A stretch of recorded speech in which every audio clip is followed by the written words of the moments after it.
ఈ పుస్తక పఠనం అనేది మీ సినిమాల మీద గాని, లేదంటే మీ ఒక సన్నివేశ రూపకల్పన విషయంలోన గాని ఎంతవరకు దాని ఎఫెక్ట్ ఉంటుంది?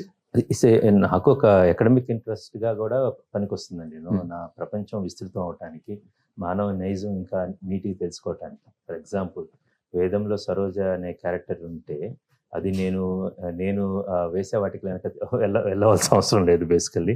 బట్ ఊరి చివరి ఇల్లులో రమ క్యారెక్టర్ మనం చూసామంటే చాలా అద్భుతమైన క్యారెక్టర్స్ అన్నమాట.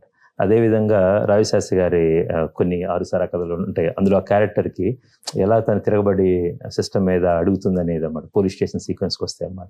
అవి తెలియకుండా మనకు ఎక్కడో కూర్చుంటాయండి. సో అది చెప్పినట్టు మానవ నైజం తెలుసుకోవటానికి ఉపయోగపడుతుంది. But while I'm making a film, నేను కథకి, నేను రాసుకున్న సిచ్యువేషన్స్‌కి, డ్రామాకి, సినిమాటిక్ ఎక్స్‌పీరియన్స్‌కి ప్రాధాన్యం ఇచ్చుకుంటా నా పందాలో నేను వెళ్తానండి యాక్చువల్‌గా. ఈ ఇన్‌ఫ్లూయెన్స్ పెద్దగా ఉండదండి.